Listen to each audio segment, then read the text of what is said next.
This is a re-recording of a talk I gave at Devcon 7, where I share a few thoughts on programming language characteristics that, as smart contract developers, we should really care about.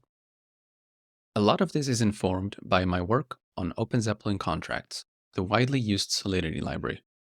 During the 6 years that I was a developer and maintainer for the project, I had to read and write a lot of Solidity, so this is a little retrospective on that. The original ambition set out for OpenZeppelin contracts was to curate a repository of common types of contracts that developers could reuse instead of writing their own, and risk introducing bugs in that code. It quickly became obvious that the code we could offer in the library was only a starting point for developers, and that they usually needed to add custom behavior on top. So it became a goal for the code to not only be secure on its own, but to remain secure in the context of the developer's own code, and that also helped prevent errors in that code. So a different way to state this is that OpenZeppelin contracts had to be conceived as a library of abstractions, and in particular, safe abstractions. I'll show an example of this that I really like. The ERC20 token is a staple of Ethereum. An implementation of ERC20 has to ensure some basic properties, like that an account has enough balance to initiate a transfer. It also has to preserve certain state invariants, like that the sum of balances matches the total supply. And on top of this, it has to emit events that track changes in balances. All of these things are relatively easy to ensure in a finished implementation. But in a library, we're only providing a starting point that developers will extend. So, can we ensure that these properties hold in the final token contract that a developer puts together? In fact, it was easy to break these assurances in early versions of the library. Even if the ERC20 implementation in the library was correct, this simple contract wasn't, because it breaks the total supply invariant. We're increasing a balance without also increasing the total supply. Once we fix this, it's not even correct yet, because the transfer event is missing. At some point, we will have fixed everything, but this is the kind of thing that we'd like to make easier. We can start by providing an abstraction, a mint function that always does all three things and makes sure the invariants are preserved. This is really good, but is it enough? Suppose an auditor sees a contract that is using ERC20 from OpenZeppelin but extending it. Are they able to assume that these invariants hold? Again, not in the earlier versions of the library. They would have to keep in mind and make sure, as they go through each line of code, that supply is exclusively created by using mint. The auditor, and honestly every person involved in development and review, has a lot more important things they should be able to focus on. So we want to offload this kind of concern to a machine, like a linter or a static analyzer. And in fact, the compiler can take care of this for us if we make the balances and supply variables private. So we end up with an abstraction with encapsulated state that provides a safe interface to manipulate ERC20 balances. These sound like simple mistakes, and a private variable doesn't sound like much. But even very recently, we see this problem show up. Maker, a well-respected project in the space, deployed the savings DAI token in 2023 without the transfer event for mints. As a result, you'll see all kinds of tooling, like explorers, wallets, or tax software, struggle with this token. Unfortunately, they didn't use a library. They didn't use a good ERC20 abstraction. And by implementing the logic at a lower level, they ended up with a non-standard token. What I think this example shows is the importance of libraries, but more specifically, the importance of abstractions, and building on safe abstractions that encode and preserve the properties that we're interested in. I mentioned previously that developers need to add custom behavior on top of the basics provided by the library, and additionally, the library wants to provide some of these as opt-in modules. We call this extensibility and modularity. And essentially, the only mechanism in Solidity to create extensible and modular abstractions is inheritance, often multiple inheritance. So let's look at an example. Another fruitful abstraction in the context of ERC20, the transfer hook. A lot of the customizations that people do to ERC20 tokens consist of adding behavior to transfers. At the beginning, this was done by inheriting the ERC20 contract and overriding the transfer and transfer from functions separately to add the behavior. There is a risk here that the author of the extension would override one transfer function and not the other. And we haven't even touched on other transfer-like functions, such as mint. This would result in inconsistent behavior and very likely a bug. The abstraction that resolves this is the before token transfer hook, a function that the contract invokes at the beginning of every transfer-like function. Custom behavior that is added on this hook is then automatically applied everywhere it should be, and the various features of the contract, like transfer or mint, behave consistently with regard to the extension, which is a great improvement. To use this hook abstraction, one has to inherit from the contract and overwrite the hook function. But I want to highlight the second line in this function, where we use super, which is extremely important. Because this is using inheritance and overrides, there's actually a chain of overrides, all of which we have to execute. If we don't have this line, we're not able to combine the extension with other extensions that register the same hook. And it's actually even worse than that, because we can combine it and it will compile, but it won't behave the way we expect. In order to correctly use this abstraction, the hook, we have to remember to add this second line, and to do it correctly by passing the right arguments and so on. So this is not really a great abstraction, because abstractions should hide irrelevant details, allow us to focus on the high-level goal we're trying to achieve, and help us avoid mistakes at that. In this case, we would like to focus on the voting power logic, but we're distracted by the accidental aspects of inheritance front and center, and risk making a very serious mistake. Unlike the previous example with private variables, in this case the compiler is not able to help us at all. So if we want to offload the concern, we need some custom tool to do it.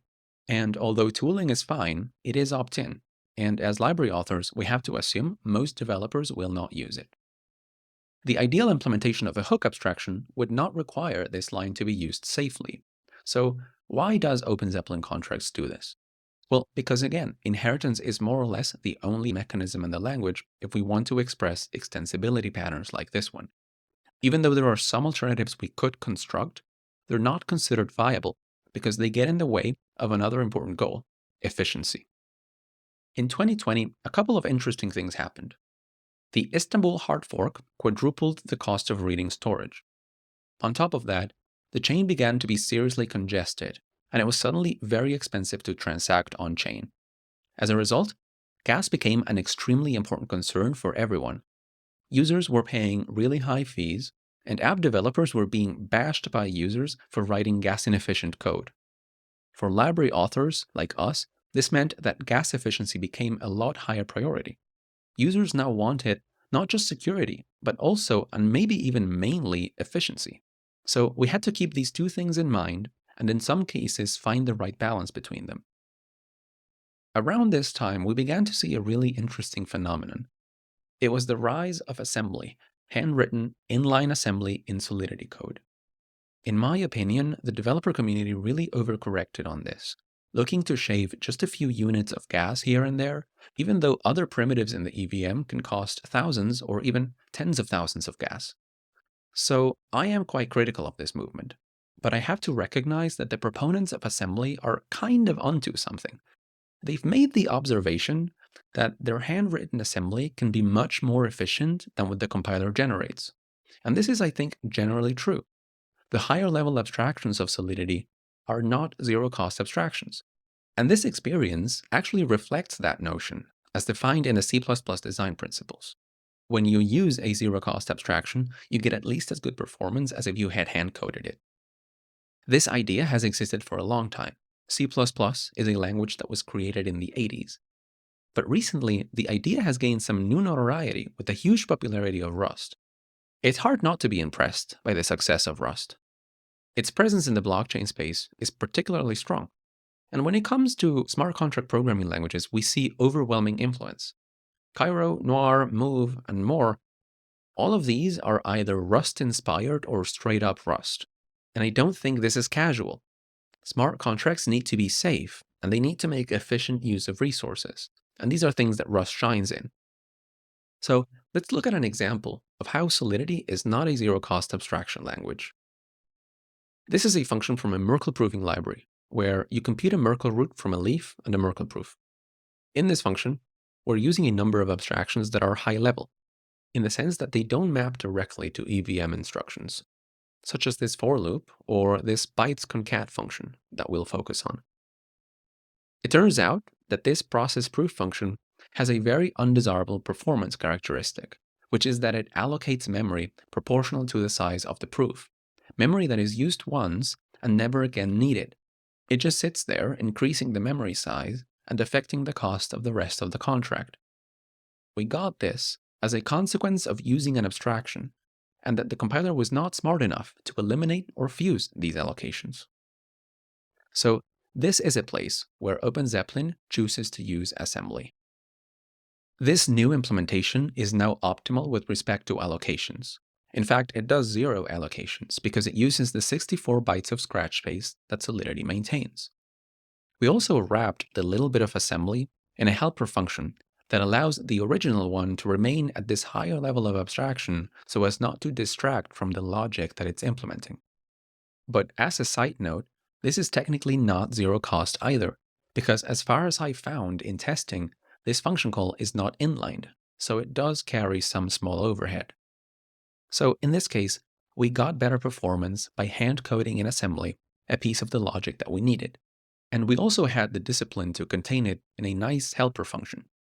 But I really think it's a mistake to normalize assembly in our smart contracts, because performance or gas efficiency is not the only requirement. Smart contracts have to work, they have to protect funds, they have to be robust against all kinds of attacks. They have to implement these high-level goals. When we write assembly, we have to think about low-level details like memory layout and dirty bits, and these distract us from those high-level goals. I strongly believe we should be closer to the high-level end of the spectrum. This is why high-level languages were developed, why we moved from assembly to C and eventually to JavaScript. It allowed us to solve more and more complex problems, and this is naturally the direction that smart contracts will go in as well. Now, to be fair, the fact that the Solidity compiler is missing optimizations reflects some reasonable decisions by the Solidity team. Smart contracts need high assurance, and the compiler is a big piece of that. Last year, a compiler bug in Viper resulted in millions of dollars stolen. Last month, a bug in the Sway compiler resulted in frozen funds. And while these may not have been optimizer bugs, the additional complexity required to implement optimizations is certainly more surface where bugs can show up. And this is even more true in Solidity's legacy pipeline, which was not designed for optimization at all. Still, we do need efficient smart contracts. Having to resort to assembly for basic efficiency requirements is not sustainable. So we need to correct course. We need to be able to work at a higher level of abstraction to solve the complex problems of the future. And it's worth pointing out that higher-level languages are not only good for humans like developers and auditors, but also for computers, such as static analysis and formal verification tools, things that we absolutely need. There is work underway to improve the state of current languages. The Solidity team has been working on the IR pipeline, which is more amenable to optimization, and on a new version of the language that will have better abstraction mechanisms, like generics.